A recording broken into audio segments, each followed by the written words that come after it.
Hey guys, so when you get summoned to Karazhan, you just fly up to the top here on the bridge. You can click to open the gate and go inside. First pull is you've got some Forlorn Spirits. They have basically two casts, Terrifying Wall, which is like a fear, and a Soul Leech, which will basically heal them and do damage to you. So just DPS them down, interrupt them. Not really that dangerous, just chain pull them if you can. The next ad up here you have, is it Damaged Golem, I think they're called. They basically do unstable energy, which puts crap on the floor. So if you stand, I'll put a marker down here for my team. Basically, if you tank them on the stairs here, and everybody else stands just down the bottom, you'll be safe from all the crap on the floor.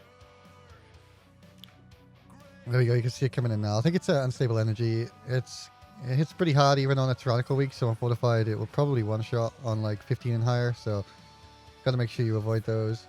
Okay, the next out here is an abstract nullifier. His most dangerous ability here is nullification. They'll basically target a player and you'll silence them, and there'll be like a purple sort of spirit that the player needs to go and collect. I think it happens to me here. Yeah, you can see I'm silenced now for like 30 seconds. You see the big purple kind of floating orbs. Basically run into those and it removes the silence and you can carry on. The rest of the ads here, basically, the big ads have a big shield you have to DPS through, and the little ads will basically consume the shield to do arcane damage to the tank. So it's basically just pull as much as you can handle, cleave them all down. I did this in 2 pulls, but if you can do it in 1. It's just 2 pulls a bit safer. Okay, so we have the curator boss now. You basically want to stack as a group underneath the boss and move together as a team. The first thing the boss will do is summon volatile energy ads, which needs to be prioritized down, especially by range. Melee, you don't really want to move from your position. If you can't hit them, you just leave it for the range to do. These ads will just do arcane lightning, which will do more and more damage throughout the group. And about every 10 seconds, they'll chant leap to the location of the player with static charge. Has a little bit of a swirl you have to dodge. You can see it there. And just move out the way, basically. You get these down as quick as you can because they're a pain in the butt. The big thing we have to deal with the boss here is the power discharge, which basically fills the room with the blue crap. You want to stack kind of tightly, and then pull the boss to one corner. And then every time it comes down, you want to just sidestep out the way. And go to the most safe direction. I like to pull him to where we begin, go to the left, and then go all the way up the platform. It seems to be the safest way. You want to last here on the phase evocation, which is when the boss runs out of mana. He'll stand still, and he takes extra damage. You can just put all your, pop all your DPS cooldowns and go ham on him. Okay, now we come to the big Dreadlord here, and you want to watch the foul mortar coming from the bats. Does quite a bit of damage. There are 2 other Dreadlords you can get in this room as well. One just down the right here on the ramp, and there's a bat flying up in the air. Basically, dodge everything. Nothing's good. You don't want to soak anything. So once you've pulled all those extra Dreadlords, you can move on to this guy. You can pull him out the room if you want to avoid all the fire on the floor, but it's quite easy to avoid. And to be honest, the most dangerous thing about this guy is the frontal slashes he does on the tank. So the tank wants to face him to a wall away from his team and eat all the nice bits of damage there. Everyone else just has to dodge the fire on the floor. Like I said, you can pull him out the room, so you don't have to deal with the fire, but then you have to deal with the frontals a bit more dangerous. He also seems to leap to players. I don't know if this is supposed to happen or if it's a bug. Nearly one-shots every time he does it. I'm assuming it's just overtuned right now, but it didn't kill anyone, so we're all good. Right, on to my favorite boss. Yay! Right, this guy is bugged right now. So what happens at the moment, his Flame Wreath cast, any pets, as in like Hunter pets, Warlock pets, even Brawn, Earth Elemental, all those kind of things, any of those move in or out of the Flame Wreath, you wipe the whole boss. So like right now this is bugged. I'm hoping it'll be fixed soon. So basically you want to make sure you're interrupting the Frostbite. Basically encase a player in ice, and the only way to break them out is to have Infernal Bolt go off on a player who's standing on top of the frozen person. So ideally you want to interrupt every Frostbite, just assign interrupts or have a tank or somebody call them out. So the way I do this boss, tank interrupts piercing missiles, everyone else on Frostbite. When we get to this phase where he summons 3 ads, basically everyone go to 1 ad, nuke it down, have the range interrupt the further away ones, and then move around the room. The quicker you get rid of 1, the easier you can manage these. This damage really ramps up fast if you don't interrupt. And then you go back on the boss. This is where I would, you could last here, but I last first boss and then 3rd boss, so we don't have last for this. Again, just keep interrupting the Frostbites. When we get to this phase, you want to make sure everybody is moving. I just jump on the spot, otherwise you'll get stunned with Ceaseless Winter. So just keep jumping, keep moving. Now the most dangerous thing's coming in now. We've got Flame Wreath coming in. So Flame Wreath causes 2 players to have a flame circle around them. If anybody leaves or enters this, the game is over. So you need to make sure you are staying safe. This is the thing that pets at the moment are bugging. Hopefully this will be fixed next week.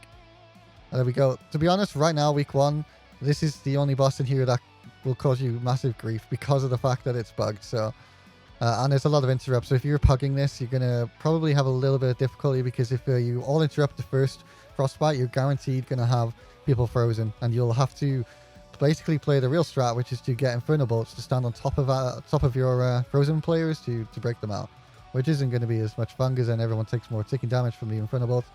One tip as well, at the moment, I don't know if it's going to get hotfixed, but Inferno Bolts, you can blink out of them.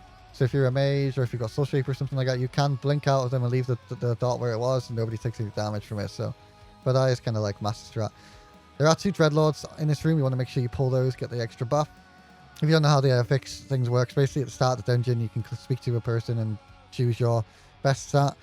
And then every time you kill a Dreadlord, it will increase the amount you get from that stat you chose. So like I take crit as a Brewmaster, because Verse at the moment doesn't give very much, doesn't scale very well. Okay, the Mana Devourer. If this guy gets to 100% mana, he'll cast Decimating Essence and you wipe. So the way to deal with this boss is he'll spawn purple pools and purple orbs. If you soak the orbs, it'll stop the boss getting mana, and it'll give you a debuff, Unstable Mana, which deals arcane damage to you and increases your damage by 10%. So the way to deal with this is have the tank pick these orbs up, and the DPS pick any the tank can't get. When the DPS pick them up, they need to stand in a purple pool on the floor to remove the debuff, and the tank keeps them as much as they can, because it allows them to do a lot more damage. The healer only has to focus on healing the tank. It's a lot easier to manage this way. If you have everybody picking them up to do more damage, the healer's going to get overwhelmed, and you're probably going to die. So basically, just move the boss away from the pools, soak the orbs that come in, DPS drop off the debuff, tank keeps their debuff if they are strong enough and don't die, and the tank does big damage and you kill the boss. Nice and easy. Alright, so as soon as we come into the next room, you want to jump down, dismiss all your pets first, jump down, and go straight ahead to the Dreadlord pack here. The next area here, I would highly recommend invising if you can. We were at like 100% here, so we could definitely invis, but we didn't have any pots. We just used on the boss and so forth, so we decided we'll just carry on. Not a very nice load of ads on this platform, and it's very easy to fall off. The hardest thing here, I think, is the Erudite Slayer. He does a mighty swing. So the tank needs to stand facing him away from the group here with his back up the ramp, so he gets knocked forwards, like up the ramp. If anybody else is standing on him and is facing the side, you will get yeeted off the platform. They'll also spawn these like green orbs that you have to stand on to soak them. It's just a nasty. You know, the whole time you have like the bats throwing crap down as well. So if you can visit that room, then do it. Otherwise, it's not fun. Right, so on here you want to kill the knight first, because the king has a bop on him, basically.